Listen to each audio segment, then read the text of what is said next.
Hello ಎಲ್ರಿಗೂ ನಮಸ್ಕಾರ. ಶೆಟ್ಟೀಸ್ ಕಿಚನ್ಗೆ ಸ್ವಾಗತ. ಇವತ್ತು ಸ್ಪೆಷಲ್ ಆಗಿ ಮಂಡ್ಯ ಸ್ಟೈಲ್ ಮಟನ್ ಸಾಂಬಾರ್ ಹೇಗೆ ಮಾಡೋದು ಅಂತ ಹೇಳ್ಕೊಡ್ತೀನಿ. ಇದು ಚಪಾತಿಗೆ, ರೊಟ್ಟಿಗೆ, ರೈಸ್ಗೆ, ಮುದ್ದೆಗೆ, ದೋಸೆ ಮತ್ತು ಇಡ್ಲಿಗೆ ಸೂಪರ್ ಆಗಿರುತ್ತೆ. ಈ ವಿಡಿಯೋನ ಸ್ಕಿಪ್ ಮಾಡದೆ ಫುಲ್ಲು ನೋಡಿ. ವಿಡಿಯೋ ಕೊನೆಯಲ್ಲಿ ಒಂದು ಕಿಚನ್ ಟಿಪ್ಸ್ ಕೂಡ ಕೊಡ್ತೀನಿ. ಬನ್ನಿ ಆಗಿದ್ರೆ ಮಟನ್ ಸಾಂಬಾರ್ ಹೇಗೆ ಮಾಡೋದು ಅಂತ ನೋಡೋಣ. ಇದಕ್ಕೆ ಬೇಕಾಗಿರೋ ಐಟಮ್ಸ್ ಏನೇನಂದರೆ, ನಾನಿಲ್ಲಿ 3/4 kg ಮಟನ್ ತೊಗೊಂಡಿದ್ದೀನಿ.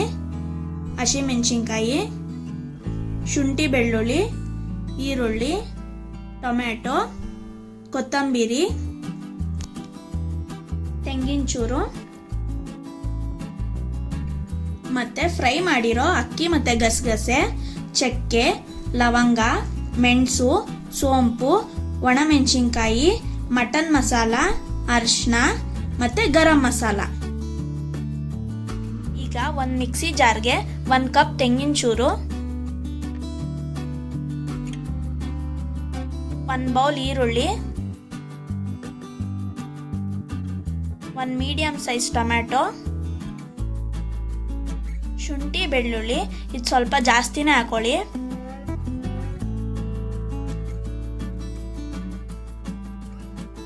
ಒಂದು 4 ಹಸಿಮೆಣಸಿನ್ಕಾಯಿ,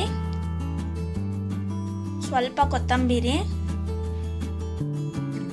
4 ಒಣಮೆಣಸಿನ್ಕಾಯಿ ಇದು ಟೇಸ್ಟ್ ಕೊಡುತ್ತೆ, 2 ಇಂಚ್ ಚಕ್ಕೆ, ಲವಂಗ, ಸ್ವಲ್ಪ ಸೋಂಪು, 10 ಕಾಳು ಮೆಣಸು, ಸ್ವಲ್ಪ ಅಕ್ಕಿ ಗಸಗಸೆ,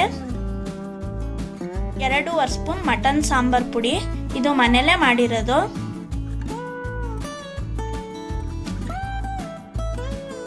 ಸ್ವಲ್ಪ ನೀರು ಹಾಕೊಂಡು ನುಣ್ಣಗೆ ರುಬ್ಕೊಬೇಕು. ಒಂದು ಕುಕ್ಕರ್ನಲ್ಲಿ 3ರಿಂದ 4 ಸ್ಪೂನ್ ಎಣ್ಣೆ ಹಾಕಿದ್ದೀನಿ. ಎಣ್ಣೆ ಜಾಸ್ತಿ ಹಾಕೋಬಾರ್ದು, ಯಾಕಂದರೆ ಮಟನ್ನಲ್ಲಿ ಜಿಡ್ಡಿನ ಅಂಶ ಇರುತ್ತೆ. ಸೊ ಎಣ್ಣೆ ಕಮ್ಮಿ ಹಾಕೊಂಡ್ರೂ ನಡೆಯುತ್ತೆ.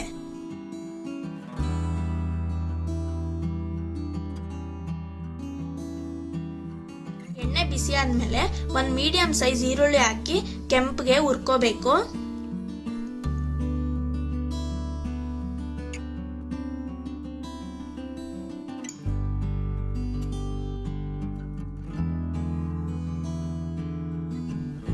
ಮಟನ್ ಹಾಕ್ತಿದ್ದೀನಿ,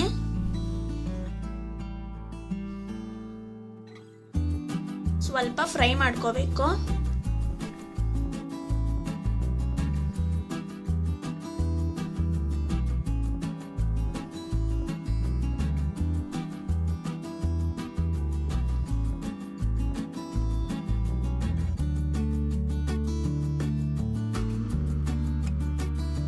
ರುಚಿಗೆ ತಕ್ಕಷ್ಟು ಉಪ್ಪು ಹಾಕಿ 4ರಿಂದ 5 ನಿಮಿಷ ಚೆನ್ನಾಗಿ ಫ್ರೈ ಮಾಡಬೇಕು. ನೋಡಿ ಅದು ನೀರು ಬಿಟ್ಕೊಳ್ಳುತ್ತೆ.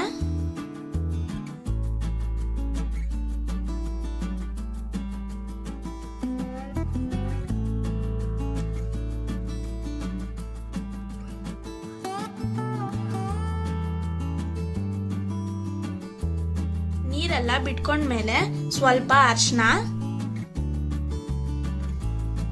1/4 ಸ್ಪೂನ್ ಗರಂ ಮಸಾಲ,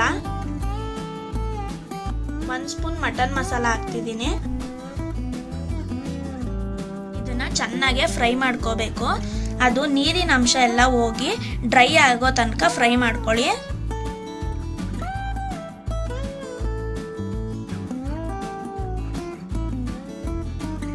ಇದಕ್ಕೆ ನುಣ್ಣಗೆ ರುಬ್ಬಿರೋ ಮಸಾಲೆನ ಹಾಕೋತಿದ್ದೀನಿ.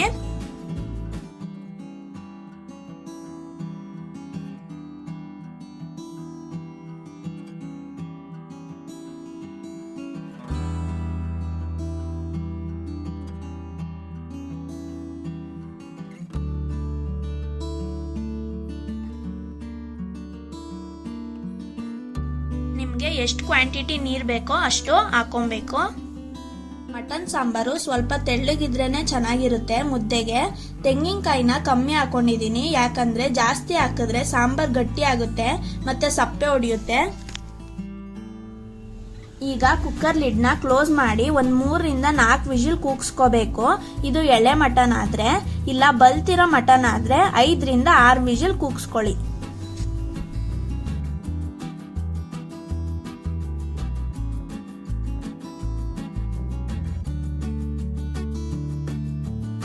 ನೋಡಿ ತಣ್ಣಗಾದ್ಮೇಲೆ ಓಪನ್ ಮಾಡ್ತಿದ್ದೀನಿ.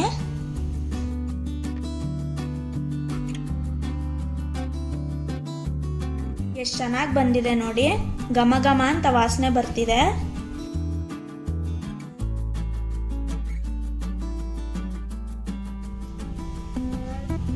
ಮಟನ್ ಪೀಸ್ ಕೂಡ ತುಂಬ ಚೆನ್ನಾಗಿ ಬೆಂದಿದೆ.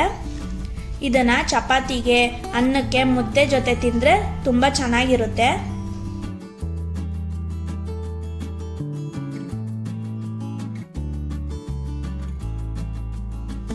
ನೀವು ಮನೆ ಟ್ರೈ ಮಾಡಿ ಹೇಗಿತ್ತು ಅಂತ ಕಮೆಂಟ್ ಮಾಡಿ.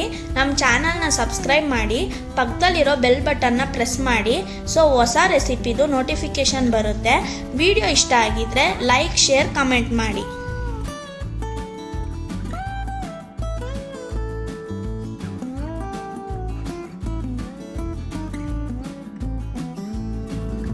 ನಾನು ವಿಡಿಯೋ ಸ್ಟಾರ್ಟಿಂಗಲ್ಲಿ ಹೇಳಿದ್ದೆ ಕಿಚನ್ ಟಿಪ್ಸ್ ಕೊಡ್ತೀನಿ ಅಂತ. ಇವತ್ತಿನ ಟಿಪ್ಸ್ ಏನಂದರೆ, ಬಿಸ್ಕೆಟ್ನ ಓಪನ್ ಮಾಡಿದ್ರೆ ಫುಲ್ಲು ಒಂದೇ ಸಲ ತಿನ್ನೋಕ್ಕಾಗಲ್ಲ. ಹಾಗೆ ಬಿಟ್ಟರೆ ಅದು ಮೆತ್ತಗಾಗೋಗುತ್ತೆ. ಅದಕ್ಕೆ ಅದನ್ನು ಅವಾಯ್ಡ್ ಹೇಗೆ ಮಾಡೋದು ಅಂತ ಹೇಳ್ಕೊಡ್ತೀನಿ. ಯಾವುದಾದ್ರೂ ಒಂದು ಪ್ಲಾಸ್ಟಿಕ್ ಬಾಕ್ಸ್ನ ತಗೊಳ್ಳಿ. ಅದಕ್ಕೆ 1 ಸ್ಪೂನ್ ಶುಗರ್ ಹಾಕಿ, ಇದಕ್ಕೆ ಬಿಸ್ಕೆಟ್ಸ್ ಹಾಕಿ ಕ್ಯಾಪ್ನ ಟೈಟಾಗಿ ಕ್ಲೋಸ್ ಮಾಡಿ.